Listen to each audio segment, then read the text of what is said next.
Ladies and gentlemen, you're welcome to this edition of the Primetime Newscast on Equinox Television, live from our headquarters in Cameroon's economic capital, Douala. In Alone top story tonight, Mimi Mefo, Deputy Editor-in-Chief in charge of the English desk of Equinox Radio and Television, is henceforth free from all charges.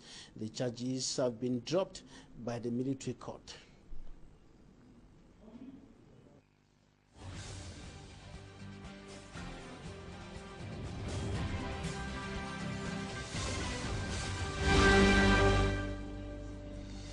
Thanks, ladies and gentlemen, for staying with us in this edition of the Primetime Newscast on Equinox Television. The charges against Mimi Mefo, Deputy Editor-in-Chief in charge of the English desk of Equinox Radio and Television, have been dropped. The charges were dropped today by the military court in Bonanjo at Douala, and there was a huge crowd of journalists as well as civil society actors and a crowd of a number of lawyers who came to defend her.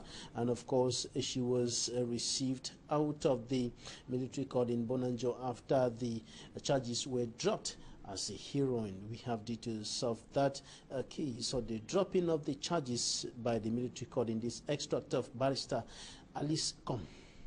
This is their right to do that. When they see that the case is not really correct, the head of state himself has the power and the right to withdraw, to ask to stop everything immediately. Congratulations. This is my first words. Congrats. And you must continue this struggle, because many of you are still in prison, detained illegally, and we have to continue. We have all the world behind you, because it is.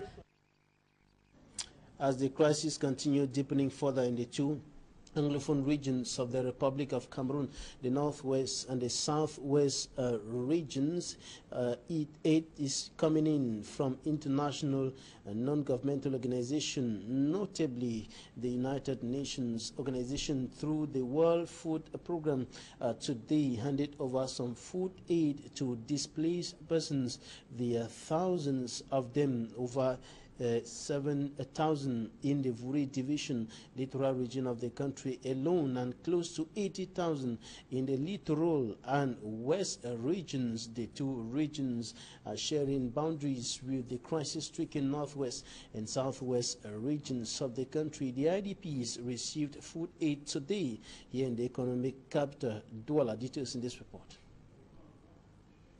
Details coming up in concerning the food aid from the World Food Program and the Red Cross to the internally displaced persons, thousands of persons who have been displaced by the deepening Anglophone crisis, and they are now seeking refuge in parts of the littoral and west regions of the country, and close to 80,000 of them, according to figures from the World Food Program, and now seeking refuge in parts of the littoral and west regions of the country. And today, some of them in the city of Douala received food aid from the World Food Program and the Red Cross. Details in this report. These internally displaced persons from different parts of the crisis-stricken northwest and southwest regions of Cameroon fled violence as the Anglophone crisis deepens further.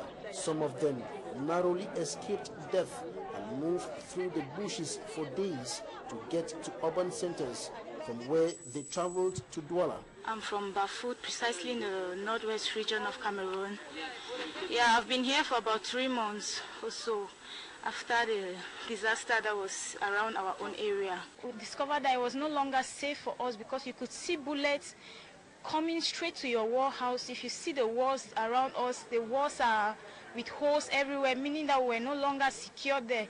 So I had to carry my children. We had to pass through the bushes to reach Bamenda town, and from there to escape to this other area. I was in womb. Yeah, it was very terrible there. Gunshots everywhere. Gunshots everywhere. We don't know where they're coming from. The gunshots everywhere. So I had to run for my life. I didn't have to wait for something to happen. They have been living in very difficult conditions since their arrival in Cameroon's economic capital. It's really bad because the houses where we had to lodge in, they are not just good, considering that when you go to a house that is a bit clean, the price is now too expensive. We are just there, we cannot pay the children's school fee because we have abandoned our economic activities, now in hiding for one reason. We are 4 of us, and by God's grace, we are trying. To improve on their living conditions, the World Food Programme and Red Cross have brought food aid being distributed to them. We received the message, saying that there are a lot of internally displaced people in the Littoral and West region. Together with the other United Nations mission, we conducted an assessment to see the needs of the people, have a sense of the number. And based on that, we came to understand that there was a lot of needs and food was one of them. According to the assessment made by the United Nations team, it was about 70,000 to 80,000 displaced people in the Littoral and the West, out of which we are assisting 50,000 during this week distribution from today onward in both Littoral and West. I'm very grateful for the kind suggestion they took to help us. I just have to thank them so much. I just have to thank them. The World Food Programme is targeting close to 100 internally displaced persons in the Littoral and West regions. The two regions share borders with the Anglophone regions hit by crisis for over 2 years now. But one thing that's trying to ways to make the solve the problem. And for greater details concerning the content of the food aid consignment from the World Food Programme, and of course the manner in which the IDPs are being identified and the distribution, here is an extract of officials of the World Food Programme and the Red Cross. Distributing, as you can see here, rice, pulses, split peas pulses, oil, salt, and a commodity called the super cereal, which is a highly nutritious commodity for the pregnant, lactating women, children, as well as, and children. We have been registering beneficiaries with our volunteers on the field.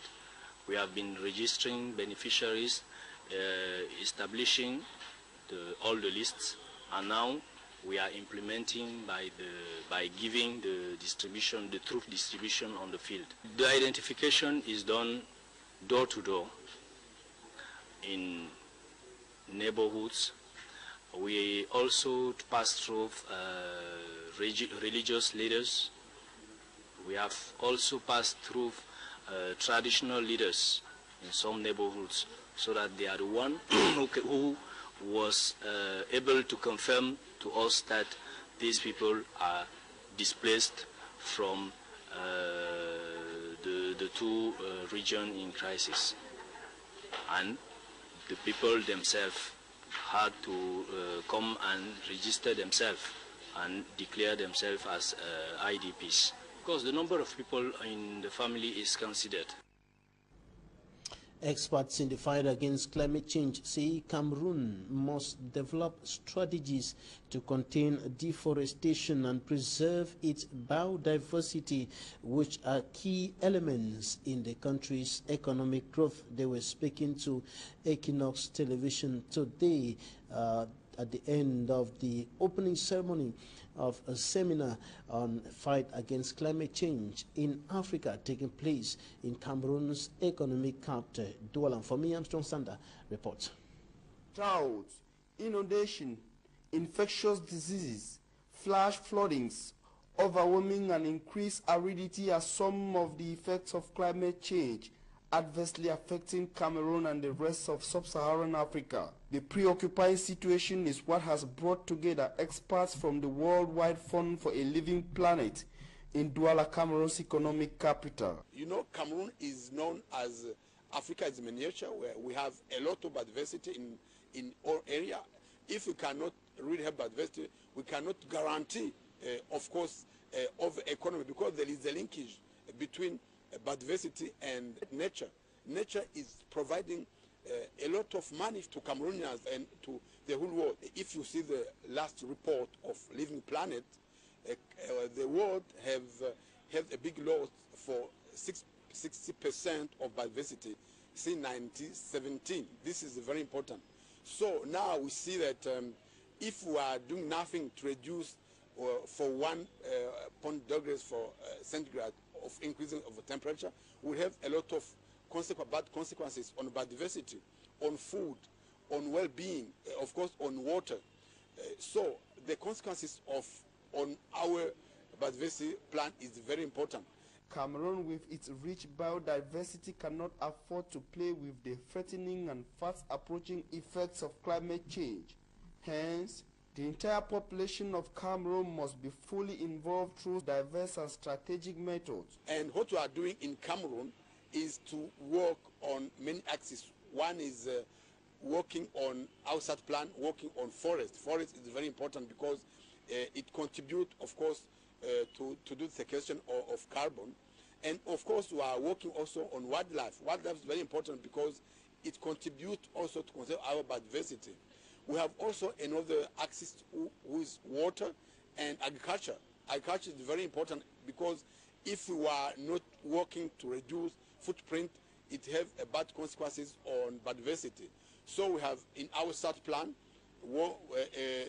an objective to work on big industries of agriculture. The Worldwide Fund for a Living Planet is working on a program for the adaptation of climate change in Africa and is calling on the government of Cameroon to elaborate a strategic program to contain deforestation and the degradation of forests in Cameroon. And the opposition in the Democratic Republic of Congo has chosen Martin Fayulu to lead the opposition political parties. All of them, they are rallying behind him for the presidential election, and his election came after the days of talks in Geneva. But who is Martin Fayulu? Details in the upcoming report compiled by Smart Jikan Gebre.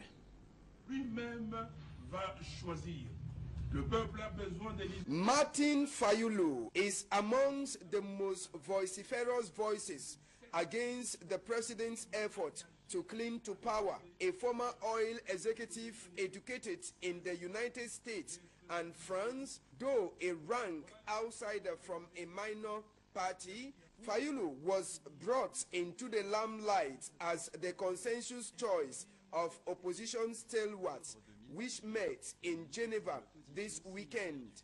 The head of the Engagement for Citizen and Development Party, Martin Fayulu, who turned 62 on November 21, has been arrested several times during opposition demonstrations in Kinshasa and has once been struck in the head with a rubber bullet.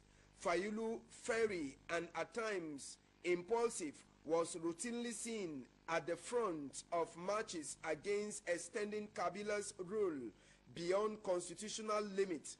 Martin Fayulu edged out key contender Félix Tshisekedi, head of long-time main opposition Union for Democracy and Social Progress and son of its late founder Etienne Tshisekedi.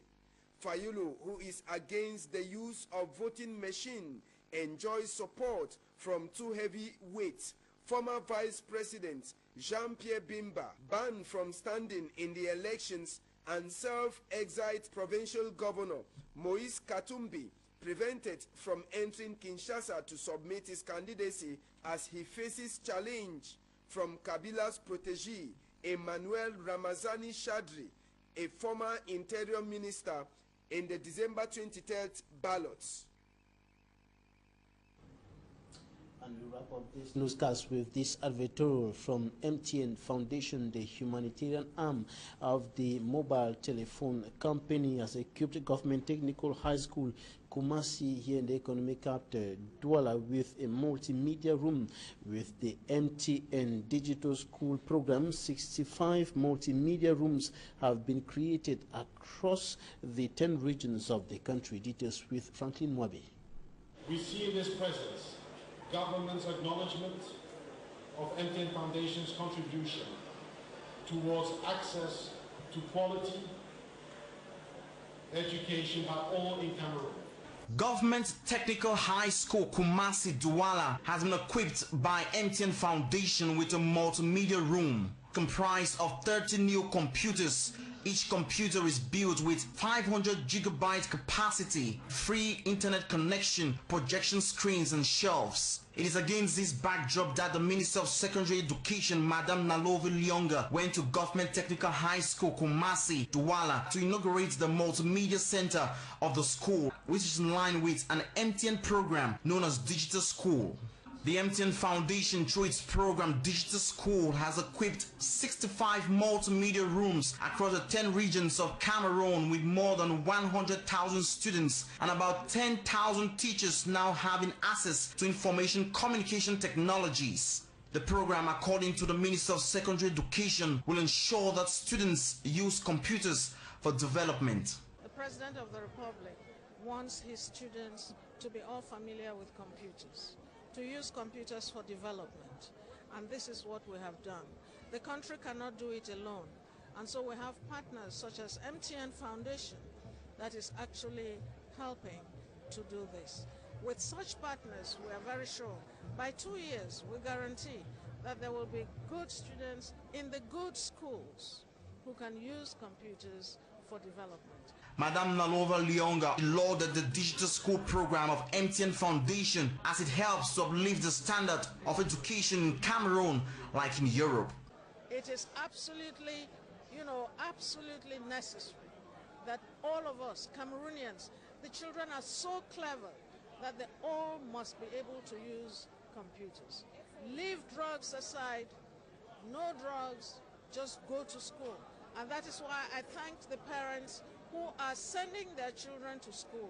Because if you don't go to school in the next 2 years, only people who are thieves and who cannot go to school. And all of us cannot go to Europe.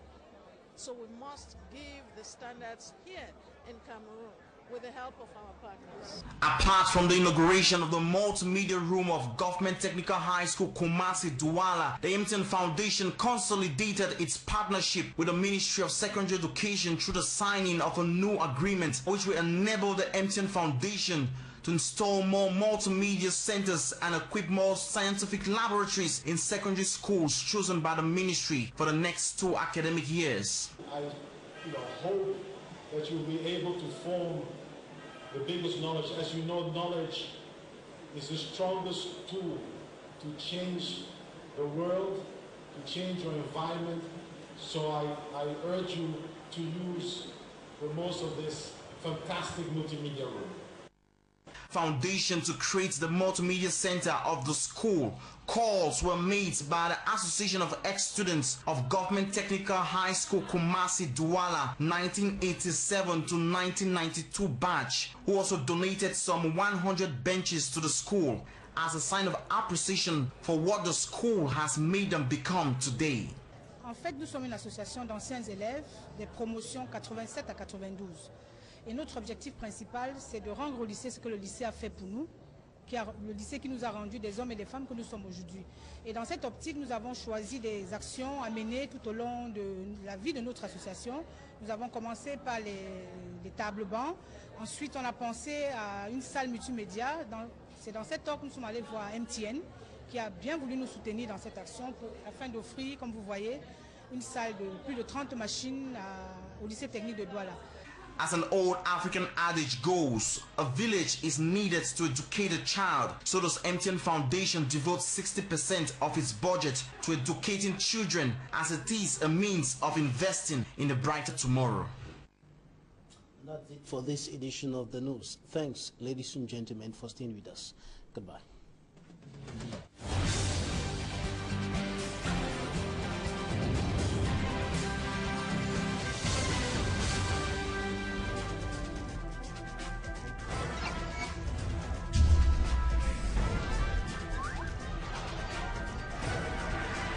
EquinoxeTv.